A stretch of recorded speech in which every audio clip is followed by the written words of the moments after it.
प्यारे दोस्तों, एक बूढ़ा व्यक्ति अपने कमरे में सो रहा था। खिड़की से बार बार कोई ऐसी आवाज़ आती जिससे वो उठकर बैठ जाता। उसने अपने नौजवान बच्चे को आवाज़ लगाई और कहा कि बेटा, जरा देखना कि खिड़की पे क्या बार बार आवाज़ आ रही है। लड़का गया और उसने आकर के कहा कि चिड़िया चहचहा रही है। बूढ़े व्यक्ति को उसकी बात सुनाई नहीं पड़ी।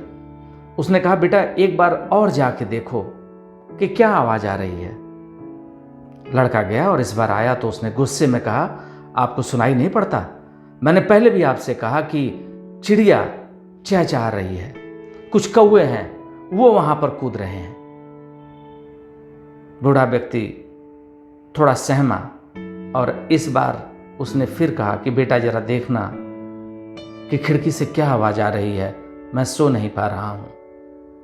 वो नौजवान लड़का बिना उठे वहीं से चिल्लाया और कहा कि आपका दिमाग खराब हो गया है। बुढ़ापे में न तो आपका दिमाग काम कर रहा है और न ही आपकी सोच काम कर रही है। चुपचाप जहां हैं वहीं सो जाइए। इस बार उस बूढ़े व्यक्ति को अपने बच्चे की बात पूरी तरह से समझ आ गई। उसने अपने बच्चे से कहा कि बेटा कोई बात नहीं, सामने डायरी रखी है, जरा लाओ और मुझे दिखाओ।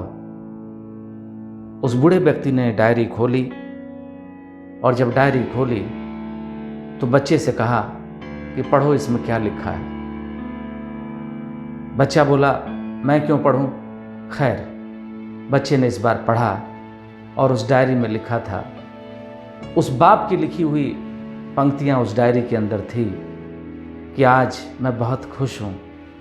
मेरा वो बच्चा जो अब तक तुतली बोली बोलता था, आज पहली बार उसने ठीक से बोलना शुरू किया और मुझसे पूछा कि खिड़की के बाहर पापा क्या शोर आ रहा है, मुझे दिखाओगे?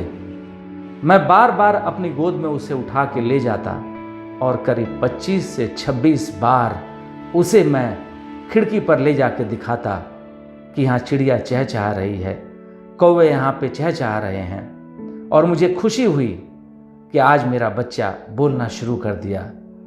लेकिन जरा सोचिए कि उस बूढ़े बाप ने जिसने अपने बच्चे को वो अपनी डायरी दिखाई, उस बच्चे के मन पे उस समय क्या गुजरी होगी। बच्चे ने अपने पापा का पैर पकड़ लिया और कहा, पापा मैं गलत था, आपने मुझे 25-26 बार खुश होकर के दिखाया और मैं आपके कहने पर 1-2 बार भी उस खिड़की पर नहीं जा पाया, मुझे माफ़ करिए। पिता ने कहा कि बेटा मैंने माफ़ किया। माँ बाप कभी भी बच्चे की गलतियों को बहुत लंबा नहीं ढोते, उनका आशीर्वाद उनके साथ हमेशा रहता है। लेकिन बच्चे हैं जिन्हें माँ बाप अपने करीब लाना चाहते हैं और वही बच्चे जब कुछ सामर्थ्यवान हो जाते हैं, बड़े हो जाते हैं, वो अपने माँ बाप को दरकिनार कर आगे बढ़ने लगते हैं। समाज की स्थिति दोस्तों बहुत ख़राब है।